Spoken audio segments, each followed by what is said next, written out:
मैं आपको एक इंटरेस्टिंग बात और बता दूं कि जो अंग्रेजी दस्तावेजों का मैं अध्ययन कर रहा हूं उसमें से एक और दस्तावेज है, ये कॉन्वेंट क्या होता है। यूरोप में एक बहुत खराब परंपरा है जो अभी 1950 तक चलती रही। जैसे स्त्रियों को वोट देने का अधिकार नहीं, स्त्रियों में आत्मा नहीं, वो बैंक अकाउंट नहीं खोल सकते, ऐसी एक बहुत खराब परंपरा इंग्लैंड में, फ्रांस में, जर्मनी, सभी देशों में कि बच्चों को घर में रखना नहीं, बच्चे पैदा हुए तो अनाथ आश्रम में देना, ये उनकी पुरानी परंपरा है। और कई लोगों ने तो क्या किया है कि बच्चों को पैदा होते ही घर के बाहर टोकरी में रख दिया कि अनाथ आश्रम का कोई आएगा उठा ले जाएगा, लेकिन कई बार कुत्ते उठा ले जाते हैं उसको, भेड़िए उठा ले जाते हैं। यूरोप का जो आधुनिक फिलोसोफर्स में एक माना जाता है ना, रूसो, उसके 5 बच्चे पैदा हुए, 4 को उसने ऐसे ही छोड़ दिया घर के बाहर टोकरी में रख के, 2 को कुत्ते खा गए, 2 को अनाथ आश्रम वाले ले गए। यूरोप में यह बहुत पुरानी परंपरा है बच्चों को लावारिस छोड़ना। क्यों छोड़ना? तो प्लेटो कहता है कि स्त्री और पुरुष के आनंद के क्षणों में बच्चे बाधा हैं, इसलिए मत रखो घर में। ये प्लेटो की शिक्षा है। वो कहता है कि अच्छे नहीं है बच्चे घर में रखना। और वो ये कहता है कि जीवन का चरम तो आनंद ही है, और वो भी शरीर का आनंद है। वो कहता है जीवन तो इसी के लिए मिला है कि हम शारीरिक आनंद की प्राप्ति करें, और बच्चे इसमें बाधा हैं, तो बच्चों को रखना नहीं घर में, तो छोड़ देना। तो वहां बच्चे छोड़ने की परंपरा है।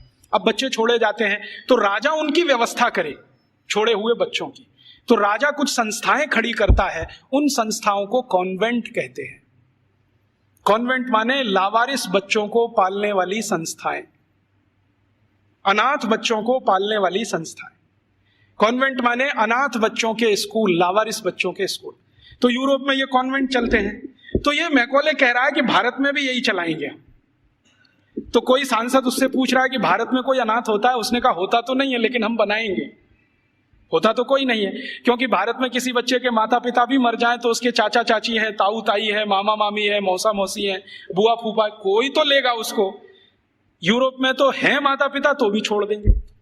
तो यूरोप में ये जो लावारिस बच्चे हैं, इनको पालने के लिए कॉन्वेंट खड़े किए जाते हैं। कॉन्वेंट को चलाने वाले ज्यादातर क्रिश्चियन इंस्टीट्यूट होते हैं या चर्च होता है। राजा चर्च को दान देता है और उस पैसे से ये सब चलते हैं। तो सबसे पहला कॉन्वेंट इस मैकॉले ने भारत में खुलवाया, कलकत्ता में। और उस कॉन्वेंट में कोई पढ़ने नहीं आता था, तो इसने दूसरा कानून बनवाया कि जो भारतवासी ईस्ट इंडिया कंपनी और अंग्रेज सरकार की नौकरी करेंगे और कलकत्ता में रहेंगे, उनको अपने बच्चे यहां भेजना आवश्यक है, नहीं तो नौकरी जाएगी।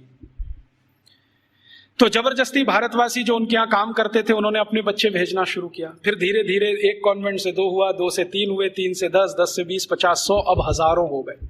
अब भारत में ऐसा कोई गांव नहीं जहां कॉन्वेंट नहीं।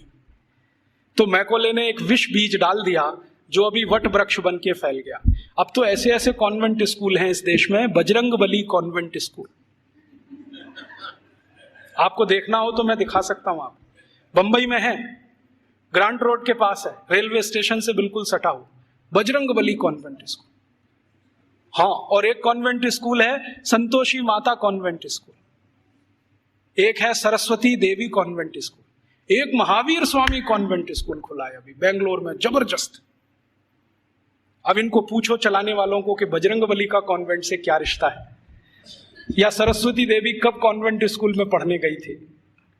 मूर्खों के मूर्ख इस देश में पैदा हो गए, ना तो अंग्रेज हैं ना तो हिंदुस्तानी हैं, खिचड़ी बन के इस समाज में पड़े हुए। ना उसमें से आप चावल निकाल सकते हैं, ना मूंग की दाल का दाना निकाल सकते। ये खिचड़ी लोगों ने देश का सत्यानाश कर दिया। ये सब मैकॉले की संतान है। मैकॉले तो छोड़ गया कुछ। जब अंग्रेज गए थे ना, तो रिकॉर्ड्स बताते हैं कि 350 कॉन्वेंट स्कूल थे 15 अगस्त 1947 तक। अब शायद वो 30-35 हजार हो गए हों, तो कोई आश्चर्य की बात नहीं। अब यूरोप में जो कॉन्वेंट स्कूल हैं, वैसी ही शिक्षण यहां हो रहा है। यूरोप में क्या होता है ना, मैंने आपसे कहा कॉन्वेंट माने लावारिस बच्चों के स्कूल। तो वहां जो बच्चे पढ़ने आते हैं, उनको सिखाया जाता है कि देखो ये जो अध्यापक है वो अध्यापक नहीं है, ये फादर है, ये मदर है, क्योंकि असली का पता नहीं।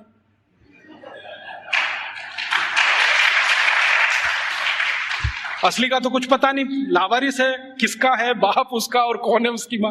तो स्कूल में जो पढ़ाने वाले होते हैं ना टीचर, तो पुरुष है तो फादर, माने ओल्ड एज है तो फादर, और यंग एज है तो ब्रदर, और ओल्ड लेडी है कोई तो मदर, और यंग लेडी है तो सिस्टर। तो कॉन्वेंट में उनको बुलवाते हैं, ये फादर है, ये मदर है, ये ब्रदर है, ये सिस्टर है, क्योंकि असली नहीं है। अब हमने भारतवासियों ने बिना सोचे नकल कर लिया उसका। हमारे यहां तो घर में है असली, और कॉन्वेंट में जा रहा है बच्चा तो वहां हो गए नकली, और वहां उसको मदर फादर ही बोलना पड़ता है। अब भारतीय परंपरा में यह है कि किसी बच्चे की दो माताएं तो हो सकती हैं, बाप दो नहीं होते कभी। भगवान कृष्ण की दो माताएं थी, एक ने जन्म दिया, एक ने पाला। रामचंद्र जी मानते हैं कि मेरी 3 माँ हैं, एक ने जन्म दिया है, बाकी 2 प्रेम दे रहे। तो माताएं 2 हो सकती हैं, 3 हो सकती हैं, बाप हमेशा एक ही होता है। अब हमारे कॉन्वेंट में पढ़ने वाले नौनिहालों के हर एक के 2-2 बाप, एक तो घर में है असली और दूसरे हैं वहां नकली। और मैं आपको अंग्रेजी की एक शब्द की व्याख्या करता हूं। अंग्रेजी में एक शब्द होता है जो गाली के रूप में इस्तेमाल किया जाता है, बास्टर्ड। बास्टर्ड वही होता है जिसके 2 बाप होते हैं। तो हमने अपने अपने नौनिहालों को सबको बास्टर्ड बनाने का धंधा शुरू कर दिया है, और बड़े गर्व से कहते हैं मेरा बेटा सेंट मैरी कॉन्वेंट में जाता है, जीसस कॉन्वेंट में जाता है, फलाने कॉन्वेंट में, ढिमा के कॉन्वेंट में। फिर उन कॉन्वेंटों में बड़ी बड़ी विचित्र विचित्र चीजें सिखाई जाती हैं। आजकल सिखाया जाता वैलेंटाइन डे, सेलिब्रेट करो वैलेंटाइन डे। ये वैलेंटाइन का किस्सा क्या है? वैलेंटाइन का किस्सा ये है कि यूरोप में, मैंने कहा ना बच्चों को साथ रखने की परंपरा नहीं है, ऐसी ही एक बहुत खराब परंपरा है बिना शादी के साथ रहने की। एक शब्द चलता है यूरोप में, लिव इन रिलेशनशिप, माने शादी तो करनी नहीं है लेकिन साथ में रहना है। और ये क्यों ऐसा है? इसमें छुटकारा आसान है, सवेरे किया शाम को निकल गए, कहीं दूसरे के घर में घुस गए, फिर तीसरे के, फिर चौथे के। तो जैसे कुत्ते घूमते रहते हैं ना, ऐसे।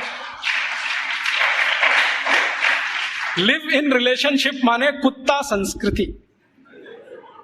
लेकिन मुझे कई बार लगता है भारतीय कुत्तों से भी ज्यादा खराब यूरोपियन कुत्ता संस्कृति।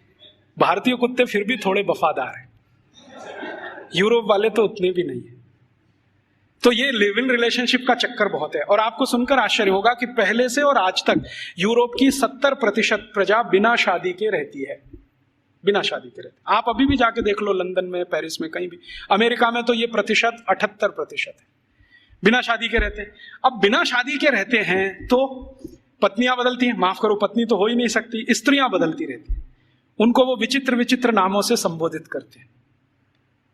इंग्लैंड में एक नाम चलता है Mrs Lloyd, Mrs Topno, Mrs ये, मिसेस वो, माने ये उसकी रखेल है जिसके नाम से कहा। मिसेस माने पत्नी को छोड़कर कोई भी महिला जिसके साथ आप बिस्तर शेयर करते हैं वो सब मिसेस होती है।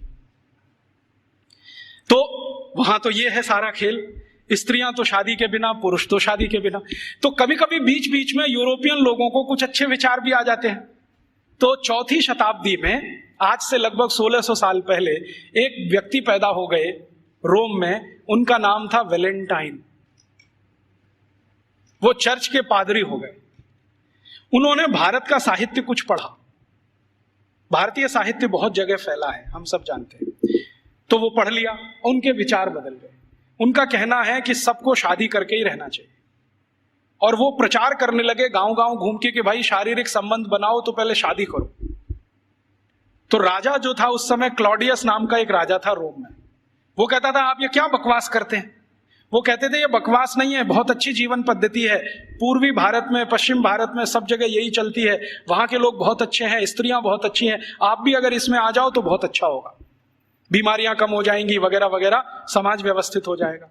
तो वो घूमते थे गांव गांव, प्रचार करते थे भाई शादी करो, शादी करो, शादी करो। और राजा जो होता था वो रोकता था कि शादी क्यों करना, हमारी तो परंपरा है बिना शादी के रहना। तो राजा और वैलेंटाइन का झगड़ा चलता था। तो वैलेंटाइन साहब क्या करते थे कि जो भी शादी करने को तैयार हुआ उसको अपने चर्च में बुलाते थे और उसकी शादी करते थे। यह सिलसिला उन्होंने 20-25 साल चलाया। अब वो राजा बहुत परेशान हो गया, तो एक दिन उसने वैलेंटाइन को फांसी पर लटकाने का आदेश दे दिया। तो 14 फरवरी सन 498 को वैलेंटाइन को फांसी पर लटका दिया गया। तो जिनकी उन्होंने शादियां कराई थी वो बहुत दुखी हो गए, तो उनकी याद में उन्होंने वैलेंटाइन डे मनाना शुरू कर दिया। तो ऐसे वैलेंटाइन डे आया। अब उनके कॉन्वेंट में वैलेंटाइन डे मनाते हैं, अब हमारे भी कॉन्वेंट में चालू हो गया वैलेंटाइन डे, वैलेंटाइन डे। यहां तो कोई समस्या नहीं है शादी करके रहने की, वहां तो शादियां ही नहीं होती हैं। अब हमारे स्कूलों में वैलेंटाइन डे मनाता है, तो बच्चे क्या करते हैं, ग्रीटिंग कार्ड खरीदते हैं, अपनी अम्मा को देते हैं, would you be my valentine, फिर बाप को भी दे देते हैं, would you be my valentine. इन मूर्खों को पता ही नहीं कि वैलेंटाइन थे कौन, इसका मतलब क्या है। अम्मा को पूछ रहे हैं would you be my Valentine. अभी थोड़े दिन पहले बंबई में मैं एक बुजुर्ग आदमी को मिला जिनकी 75 साल की उम्र है, उनके पास 18 ग्रीटिंग कार्ड आए वैलेंटाइन डे पर, और सब में एक ही बात, would you be my Valentine. 75 साल के बुजुर्ग आदमी से लड़कियां पूछ रही would you be my Valentine. ऐसा अधकचरापन है। ये सब कॉन्वेंट में से हमारे बच्चे सीख सीख के निकल रहे हैं। और इन कॉन्वेंट स्कूलों में क्या क्या सब सिखा दिया। वो कहता था ना मैकॉले ये कहता था कि ये जो कॉन्वेंट स्कूल हम चलाएंगे, इनमें शिक्षा मिले ना मिले, संस्कार अंग्रेजियत के हम जरूर देंगे। तो क्या होगा, तो कह रहा है वो कि भारतवासी जितने साल इसमें से पढ़कर निकलेंगे ना, तो वो शरीर से दिखने में भारतीय होंगे, आत्मा से अंग्रेज हो जाएंगे, फिर यही हमारी मदद करेंगे और भारत को गुलाम बनाए रखने में व्यवस्था करेंगे। तो संस्कार देना है उनको तो अपना, तो वो दे रहे हैं। अब वह जो कॉन्वेंट में वैलेंटाइन डे सिखा दिया, फिर उन्होंने पता नहीं मदर्स डे सिखा दिया, फादर्स डे सिखा दिया। मदर्स डे पता है क्या होता है यूरोप में? यूरोप में एक और बहुत पुरानी परंपरा है, प्लेटो के समय से चली आ रही है, कि बच्चे जब पैदा हुए ना तो घर में तो रखने नहीं है, बाहर छोड़ देने हैं। तो उन बच्चों को मां का दूध नसीब नहीं है, तो चर्च में जो होती है ना, सिस्टर्स होती है, वो अपना दूध उनको उपलब्ध कराती है। अब आप में से कई लोगों को यह प्रश्न होगा कि बायोलॉजिकली ये संभव कैसे है? वो नर्स तो मां बनी नहीं, तो उसको दूध कैसे आएगा? लेकिन अभी आधुनिक विज्ञान ने यह सिद्ध कर दिया है कि कोई बच्चा लगातार 2-3 दिन तक बिना विवाहित किसी महिला को लगातार स्तनपान करे तो चौथे 5वें दिन से दूध आना शुरू हो जाता है। तो उनके यहां नर्सिंग जो होती है वो सिस्टर्स के द्वारा होती है या नर्सिस के द्वारा होती है, मां नहीं करती है। लेकिन कभी कभी साल में कोई एक दिन मनाना हो तो वो मदर्स डे मनाते हैं, जिस दिन मां अपने बच्चे को दूध पिलाने के लिए वहां जाती है कॉन्वेंट, तो उनके यहां मदर्स डे होता है। ऐसे ही उनके यहां फादर्स डे होता है। फादर्स डे का चक्कर क्या है, यूरोप के बच्चे वैसे तो घर में रहते नहीं, जो गलती से किसी ने रख लिए तो उनको अपने बाप के साथ खाना खाने का अधिकार नहीं है। डाइनिंग टेबल पर अपने बाप के साथ वो नहीं बैठ सकते। बाप अपने डाइनिंग टेबल पे खाना खाएगा दोस्तों के साथ, जब वो चला जाएगा खाना खा के तो बाद में बच्चे डाइनिंग टेबल पे बैठते हैं। लेकिन साल में कोई एक दिन वो फिक्स करते हैं जब बच्चे बाप के साथ बैठे डाइनिंग टेबल पर, उस दिन वो फादर्स डे मनाते हैं। अब उनके मदर्स डे, उनके फादर्स डे, उनके ब्रदर्स डे, उनके सिस्टर्स डे या उनका वैलेंटाइन डे, उसके पीछे कुछ कहानियां हैं। हम बिना सोचे समझे अंधों की तरह से इस पे लग गए। कई बार मैं देखता हूं अजमेर जैसे शहर में, जयपुर जैसे शहर में मदर्स डे पे रैली निकाली जा रही है, प्ले कार्ड लेके बच्चियां अपने अपने हाथ में जा रही हैं, स्कूल कॉलेज उनका छुड़वा दिया जाता है, और ये सब मूर्ख सरकारी अधिकारी किया करते हैं। फिर फादर्स डे पे निकालते हैं, फिर इस पे निकालते हैं, ये सब तमाशेबाजी। ये मैकॉले हमारे यहाँ छोड़ के गया, और वो बार बार कहता था कि हमें संस्कार देना है, शिक्षा दे पाए ना दे पाए वो महत्व का नहीं, अंग्रेजियत का संस्कार देना। तो वो दे गया। अब वो हमारे खून में घुस गया, और इतना घुस गया है कि कुछ समझ में नहीं आता ये निकले कैसे। कई बार मैं किसी के घर में जाता हूं तो पिताजी का नाम है रामदयाल, माताजी का नाम गायत्री देवी, बेटे का नाम टिंकू। अब मैं पूछता हूं कि ये रामदयाल और गायत्री देवी का टिंकू कहां से आ गया? या रामदयाल और गायत्री देवी की बेटी का नाम डिम्पल, ट्विंकल, बबली, डबली। क्या है बबली का मतलब, क्या है डबली का मतलब? इस तरह के नाम हमने रखे हुए। घुस गई अंग्रेजियत हमारे घर। हम सब मातृभाषा में हिंदी हैं और रोज घर में बोलते हैं, oh Rajiv Dixit, she is my missus. तो मैं पूछता हूं, really she is your missus? क्योंकि यूरोप में मिसेस का माने धर्म पत्नी को छोड़कर कोई भी महिला, और उनकी धर्म पत्नी कहती है, oh Rajiv Dixit, he is my mister. तो मैं पूछता हूं, रियली? क्योंकि यूरोप में मिस्टर का माने पति को छोड़कर कोई भी पुरुष, और मिस तो बहुत ही खराब है। मिस है फ्रेंच शब्द है। मिस का माने एक ऐसी महिला जो जिंदगी भर वैश्यावृत्ति करे, शादी ना कर सके, वो मिस है। हम बड़े गर्व से लिखते हैं मिस फलाना, मिस ढिमाका, मिस ये, मिस, बिना सोचे समझे। और सबसे खतरनाक शब्द यूरोप में है अंकल, सबसे खतरनाक है, क्योंकि जिसके बारे में आपको कुछ बताना ही नहीं हो उसको अंकल बोल दो। जिसके बारे में नहीं बताना हो उसको आंटी बोल दो। हमारे यहाँ अंकल आंटी कैसे हो सकते हैं? या तो चाचा होंगे, या तो काका होंगे, या तो मामा होंगे, या तो मौसा होंगे, या तो ताऊ होंगे। सब कुछ हमारे यहाँ निश्चित है। अंकल तो बहुत ही अनिश्चित शब्द है, आंटी तो और भी। मैं कॉलेज छोड़ गया तो हमने अपने बच्चों से मम्मी बोल, डैडी बोल, ये बुलवाना शुरू कर दिया। मम्मी का मतलब है मरा हुआ, और डैडी मरे हुए जैसा, और बड़े शौक से बुलवाते मम्मी बोल, डैडी बोल। अब यूरोप में जो भूषा थी ना, वो हमारे कॉन्वेंट में घुस गई। यूरोप में क्या टाई लगाना है, सूट पहनना, क्योंकि ठंड बहुत है। हमने यहाँ 50 डिग्री टेम्परेचर वाले अजमेर में भी टाई लगवा दिया सबको। इतनी भयंकर गर्मी है, अंदर से पसीना पसीना हो रहा है। और कभी कभी तो रोज मैं ये दृश्य देखता हूँ, एक दूल्हे राजा जून की गर्मी में शादी करने जा रहे हैं, 3 पीस सूट और टाई लगा के घोड़े पे चढ़ के बैठे हुए हैं। उनको पूछो भाई तुमको सुपर इडियट बनने का यही दिन मिला है? कहता है राजीव भाई एक दिन तो कर लेने दो, तो तुमको यही दिन मिला है अपनी शादी का? ऐसे हमारी भाषा बदल दिया, भूषा बदल गया, भोजन बदल गया। कॉन्वेंट स्कूलों से बच्चे सीख रहे हैं पिज्जा खाओ, बर्गर खाओ, हॉट डॉग खाओ, कोल्ड डॉग खाओ, चाउमीन खाओ, नूडल्स खाओ। तो उनका भोजन, उनकी भाषा, उनकी भूषा, उनका भजन, रॉक म्यूजिक, पॉप म्यूजिक, सब कुछ घुस गया। अब ये कर दिया, सब बंटा था। अब ना तो हम भारतीय रह पाए, ना अंग्रेज बन पाए। अगर कोई सभ्यता खिचड़ी बन जाए, उसका भविष्य बहुत खराब होता है। मुझे कई बार ऐसा लगता है कि या तो हम भारतवासी पूरी ताकत लगा के अपने को अंग्रेज बना लें, नहीं तो पूरी ईमानदारी से भारतीय हो जाएं। ये अधकचरे ना रहे बीच में, क्योंकि इस अधकचरेपन ने हमारी जनरेशंस को, पीढ़ियों को खत्म कर दिया। तो इस अंग्रेजियत के शिक्षा तंत्र ने जो यूरोप से आया, क्या किया है आज हमारे देश में। एक दो और उदाहरण देता हूं। कॉन्वेंट स्कूलों में किताबें पढ़ाई जाती हैं जिनमें बिल्कुल स्पष्ट बच्चों को सुनाया जा रहा है, पढ़ाया जा रहा है कि भगत सिंह तो आतंकवादी, ऊधम सिंह तो आतंकवादी, चंद्रशेखर तो आतंकवादी, और महाराजा रणजीत सिंह तो लुटेरे। आप जानते हैं सिख समाज के बहुत प्रतिष्ठित धर्मगुरु महाराजा रणजीत सिंह, जिन्होंने न सिर्फ अंग्रेजों से लोहा लिया बल्कि मुसलमानों से भी इस देश को बचाया, उनको लुटेरा। हमारे भारत में एक जाति है जिसको जाट कहते हैं। जाटों के बारे में अंग्रेज ये कहा करते थे कि इनकी ताकत बहुत है, इसलिए उन्होंने जाट रेजिमेंट बनाया। आपको मालूम है जाट रेजिमेंट? ऐसे ही जाटों के पैरेलल महाराष्ट्र में है मराठा, वो भी एक तरह से जाट ही हैं। तो मराठा रेजिमेंट बनाया, जाट रेजिमेंट बनाया, क्योंकि इनमें ताकत बहुत है। इनका जो डीएनए है ना, बहुत स्पेशल किस्म का है। लड़ना, लड़ाना, मारना, मरना, उनको इसमें मजा आता है। कभी भी अपनी जान की परवाह नहीं करेंगे, हाँ किसी के लिए भी जान दे देंगे, ऐसे लोग। तो जाटों को अंग्रेजों ने लिख मारा और कॉन्वेंट स्कूलों में पढ़ाया जा रहा है अंग्रेजों के जर खरीद गुलाम। अब ये बच्चे बार बार पढ़ रहे हैं, रोज रोज पढ़ रहे हैं, रोज रोज पढ़ रहे हैं, रोज रोज पढ़ रहे हैं, तो थोड़े दिन में मान ही लेंगे कि हाँ भगत सिंह तो आतंकवादी था, ऊधम सिंह भी आतंकवादी था। क्योंकि एक झूठ को आप बार बार कहो, बार बार कहो, बार बार कहो, तो 10-20 साल में सत्य तो हो ही जाएगा। एक कॉन्वेंट स्कूल की हिस्ट्री की किताब में मैं पढ़ के आया, और वो किताब मैंने संभाल के रखी हुई है। झांसी की रानी लक्ष्मीबाई ने भारत की आजादी के लिए कुछ नहीं किया, और उसका जीवन चरित्र लिखा गया है कि वो एक अंग्रेज अधिकारी जॉन लेक के प्रेम और मोहब्बत में ही फंसी रही जिंदगी में। झांसी की रानी लक्ष्मीबाई के बारे में ऐसी सब चीजें पढ़ाई जा रही हैं।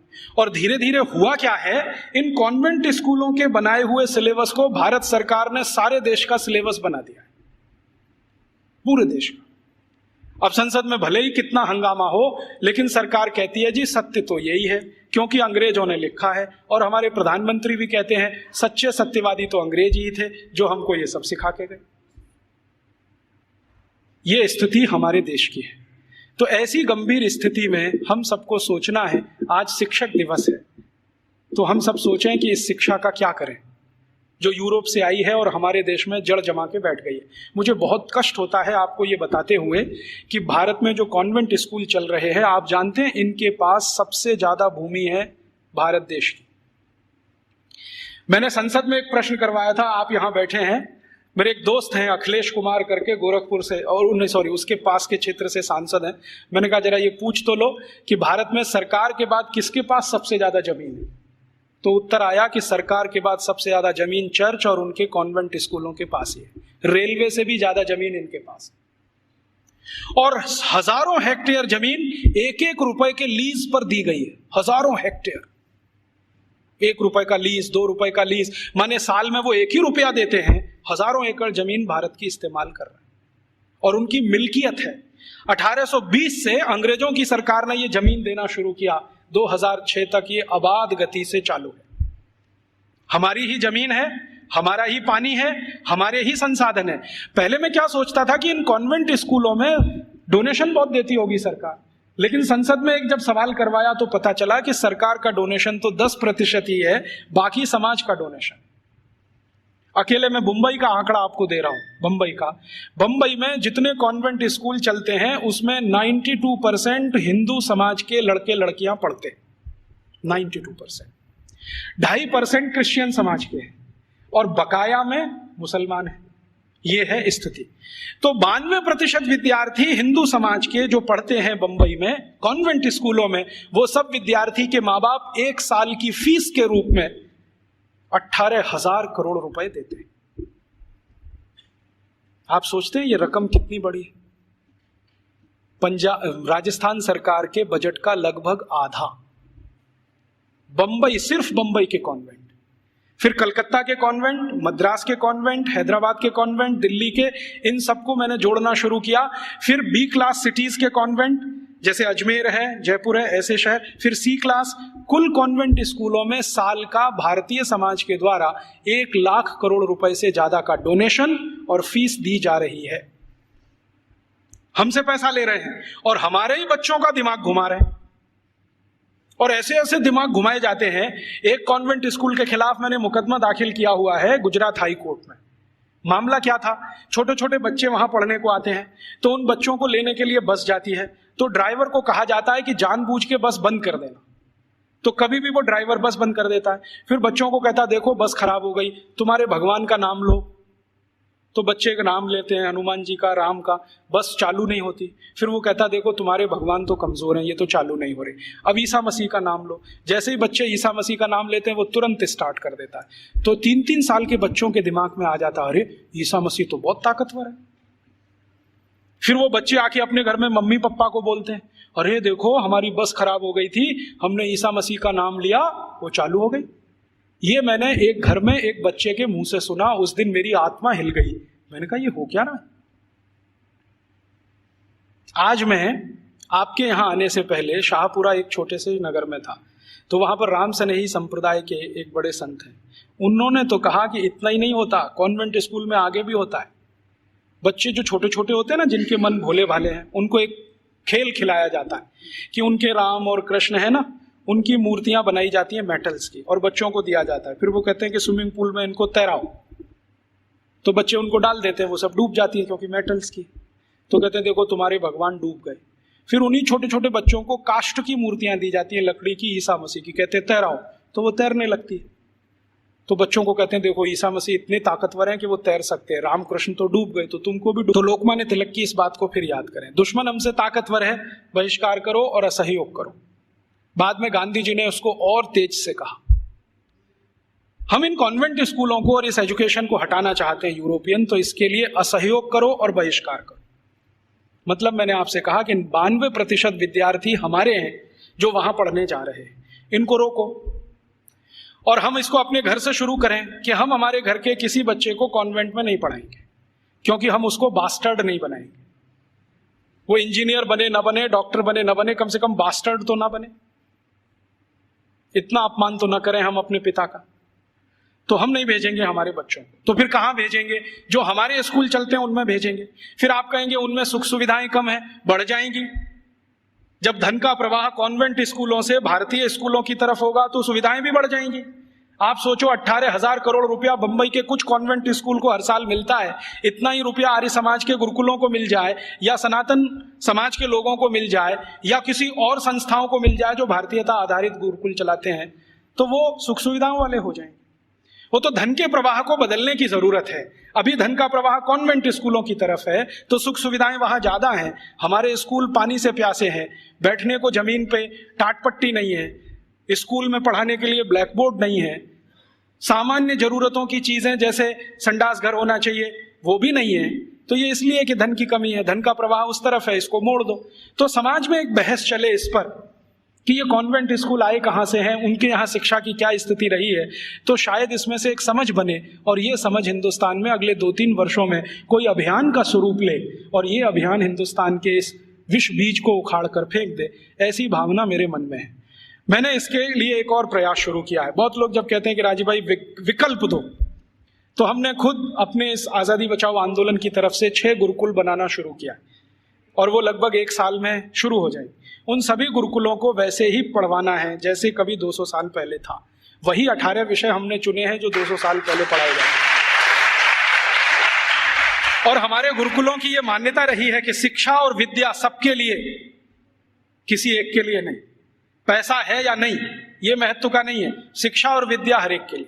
वो जाति का है, धर्म का है, इससे मतलब नहीं। हमारे गुरुकुलों में सभी तरह के विद्यार्थी। आप तो जानते हैं कि भारतीय शास्त्र कहते हैं कि शिक्षा, विद्या और न्याय और चिकित्सा सबको निशुल्क उपलब्ध होनी चाहिए बिना किसी भेदभाव के। तो हमने सोचा है कि कम से कम शिक्षा और विद्या तो निशुल्क उपलब्ध कराएं। तो हमारे गुरुकुलों में हम फीस नहीं लेंगे ये संकल्प से हम शुरू कर रहे हैं। फिर ये चलेंगे कैसे? इनको चलाने के लिए विद्यार्थियों को हर दिन 2 घंटे श्रम दान करना पड़ेगा। या तो 2 घंटे वो चरखा चलाएं, या तो 2 घंटे खेत में काम करें, या तो 2 घंटे वो साबुन बनाए, मंजन बनाए, वॉशिंग पाउडर बनाए। उनको हम बिकवाएंगे और उसके लिए मार्केटिंग नेटवर्क खड़ा कर रहे हैं पूरे देश में, स्वानंद बाजार के नाम से। इनमें ये वस्तुएं बिकेंगी, उससे आमदनी होगी और गुरुकुल उससे चलेंगे, फीस किसी को नहीं देनी पड़ेगी। और हमारा ये मानना है कि जो विद्यार्थी 14 साल पढ़कर निकल गया, कम से कम हर एक के पास 2.5 से 3 लाख रुपए होगा जो उसके अपने श्रम की कमाई होगी। उससे वो अपना कोई व्यवसाय शुरू कर सकेगा, 2000 रुपए की नौकरी के लिए नहीं भागेगा। और इन सारे गुरुकुलों को हम ज्ञान आधारित बना रहे हैं, डिग्री आधारित नहीं। क्योंकि ज्ञान ऊंचा होता है, डिग्री ऊंची नहीं होती कभी भी। अंग्रेजों ने हमको उल्टा फंसा दिया, ज्ञान आधारित हिंदुस्तान को डिग्री में फंसा दिया। अब हम किसी की भी परीक्षा लेते हैं तो भाई तुम्हारे पास डिग्री क्या है? डिग्री कोई महत्व की नहीं होती। चरक ऋषि की क्या डिग्री थी? सुश्रुत ऋषि की क्या डिग्री थी? सांख्य दर्शन की जिन्होंने पूरे दुनिया को बता दिया, उनकी क्या डिग्रियां थी? खगोल शास्त्र में इतने बड़े बड़े रिसर्च हो गए। आज दुनिया कहती है कि प्लूटो ग्रह नहीं है। हिंदुस्तानियों ने तो 14वीं शताब्दी में कह दिया था कि प्लूटो ग्रह नहीं। अब दुनिया मानती है कि प्लूटो ग्रह नहीं। सूर्य की दूरी पृथ्वी से कितनी है ये आज बोलते हैं। 9वीं शताब्दी में तो हिंदुस्तानियों को मालूम था कि सूर्य और पृथ्वी की दूरी कितनी है। तो ये जितनी महान बातें करने वाले लोग, इनके पास किसी के पास डिग्री नहीं थी, ज्ञान था। ज्ञान ऊंचा होता है, डिग्री नहीं होती। तो हम वही ज्ञान आधारित शिक्षा और विद्या लाना चाहते हैं। अभी शुरू में हम शायद माइनॉरिटी में होंगे, लेकिन हर माइनॉरिटी समय में मेजॉरिटी हो जाती है। कौन जाने कल को ये अभियान चल पड़ा तो बहुत बड़ा हो जाएगा। शुरुआत तो 1-2 से ही होती है, बड़ा होते होते तो बहुत बड़ा सागर बन जाता है। भगत सिंह तो अकेला था, फांसी पे गया। उसके साथ सुखदेव राजगुरु अकेले थे। सबसे पहले तो मंगल पांडे अकेला था, क्योंकि उसकी छावनी में कोई मदद करने को तैयार नहीं। फिर देखो कि हजारों लाखों मंगल पांडे हुए। तो आज हम शुरू कर रहे हैं, हो सकता है थोड़े दिन में ये हजारों लाखों हो जाए, लेकिन इसमें आप सबका प्रयास होगा तो होगा। अकेले हम करेंगे तो नहीं होगा। तो आप भी इसमें लगें, हम भी लगे हैं। और आप में से जो आर्य समाजी हैं उनके लिए तो ये बहुत आसान है। मैंने एक पाठ्यक्रम तैयार किया है। आर्य समाज के जितने गुरुकुल भारत में चलते हैं उनको हम वो दे सकते हैं। हमारा उस पर कोई कॉपीराइट नहीं है, सबको कॉपी करने का कंप्लीट राइट। क्योंकि हम मानते नहीं कि ज्ञान पर किसी का विशेष अधिकार है। ज्ञान तो सबके लिए। मैंने कहीं से लिया, आपको दिया, आप किसी और को दे दीजिए। तो आर्य समाज के सभी गुरुकुलों को मैं दे सकता हूं और दूसरे गुरुकुलों को दे सकता हूं। वहां भी ये साथ साथ शुरू हो जाए, हम प्रयास करें, आप भी करें, तो हो सकता है 3-4 साल में इस देश की शिक्षा का ढांचा और दिशा दोनों बदल जाए। ऐसे अभीष्ट की कामना करके आपके पास आया। आपने बड़े ध्यान शांति से सुना, आपका आभारी हूं। इन बातों को किसी और को भी सुनाएंगे तो और आभारी रहूंगा। कुछ बातें ऐसी मैंने कही हों जो आपको अच्छी न लगी हो तो उनको यहीं छोड़कर जाइए, उसके लिए माफी चाहता हूं। धन्यवाद।